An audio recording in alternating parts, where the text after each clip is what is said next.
Hey everyone, and welcome back to the channel. Today, I want to tell you a story.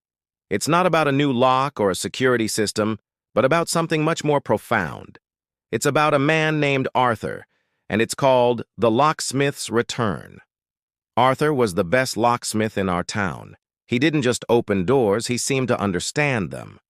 He'd run his fingers over a lock, listen to the quiet clicks of the tumblers, and it was like he was having a conversation with it.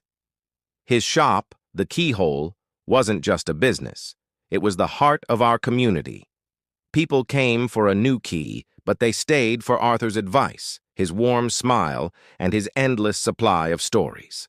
He could fix anything, from a rusty old padlock on a forgotten shed to the intricate lock on the town's antique grandfather clock.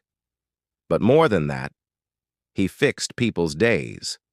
A lost key meant a moment of panic, but a visit to Arthur turned that panic into a pleasant chat and a simple solution. He was a constant, a landmark in our lives. Then, one rainy Tuesday, the shop didn't open. A simple sign, written in his familiar, neat script, was taped to the door. Closed indefinitely. Just like that, Arthur was gone. No goodbye, no explanation. The town felt incomplete. A new, modern locksmith set up shop across the street, all chrome and digital keypads. He was efficient, sure, but he wasn't Arthur. The heart of the town had a hole in it, one that a new set of keys couldn't fill. Weeks turned into months, and months into years. The keyhole gathered dust, its windows growing cloudy. We all wondered, we all speculated, but no one knew the truth. It was as if Arthur, the man who could open any lock, had locked away his own story and thrown away the key. 10 years passed. A whole decade.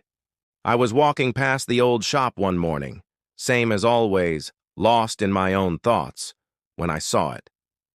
The door to the keyhole was ajar. My heart skipped a beat.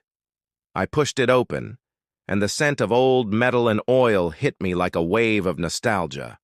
And there he was, standing behind the counter, looking older, his hair grayer but with the same kind smile in his eyes.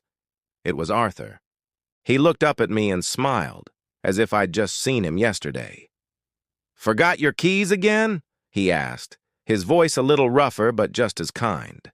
I couldn't speak for a moment. It was him. He was back. The news spread through town like wildfire. Within the hour, the shop was full of familiar faces, all with the same look of disbelief and joy. Everyone had a question, but no one dared to ask the big one. "Where have you been?" It didn't feel right. It was enough that he was here. Over the next few weeks, Arthur settled back into his old rhythm. He polished the counter, organized his tools, and hung a new, freshly painted sign. He didn't talk about the past 10 years. Instead, he talked about the present. He'd ask about our families, our jobs, remembering details we'd long forgotten we'd ever shared with him. It was a strange, unspoken agreement in the town. We wouldn't press him for answers. His presence was the only answer we needed. He was home. One evening, after everyone had left, I stayed behind to help him clean up. The silence was comfortable, filled with the soft clinking of tools. Finally, I found the courage. "Arthur," I said softly, "it's good to have you back." He stopped polishing a brass key and looked at me. He took a deep breath. "I had to go away," he began, his voice quiet. "My wife, she was sick. For a long time. We moved to be closer to the specialists, to the sea air she always loved. I wanted every last moment with her to be a good one." He paused, his gaze distant. I poured everything I had into her care, into our time together. There was no room for anything else. When she passed, well, the world felt locked, and I didn't have the key.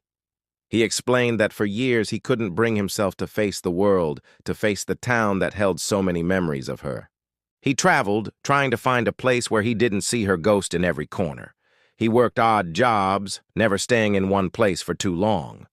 "But no matter where I went," he continued, "I kept thinking about this place, this shop, the people. I realized I wasn't just a locksmith. this community. You were all a part of my story, too. I locked myself away from my own life.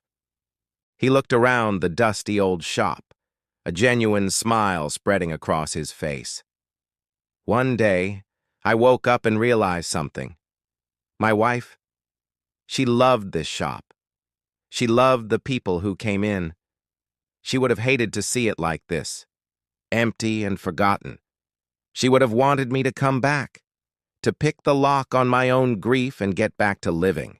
He picked up a small, intricate skeleton key from the counter. "Every lock has a key," he said, holding it up. "Sometimes the hardest lock to open is the one on your own heart. It took me 10 years, but I finally found the key." From that day on, the keyhole was more than just a shop again. It was a symbol of hope. Arthur's story became a quiet legend in our town. It reminded us that it's never too late to come back, to heal, to start again. He wasn't just fixing our locks anymore. He was showing us how to unlock parts of ourselves we thought were lost forever. His return taught us that some doors are meant to be reopened and that the most valuable keys aren't made of metal, but of courage, forgiveness, and love. Arthur, the locksmith, had finally come home, not just to his shop, but to himself. And that's the story of the locksmith's return. It just goes to show that everyone has their own locks to pick and their own doors to open. Sometimes it just takes time to find the right key. Thanks so much for listening today. If you enjoyed this story, please give this video a thumbs up and don't forget to subscribe for more content. We'll see you in the next one.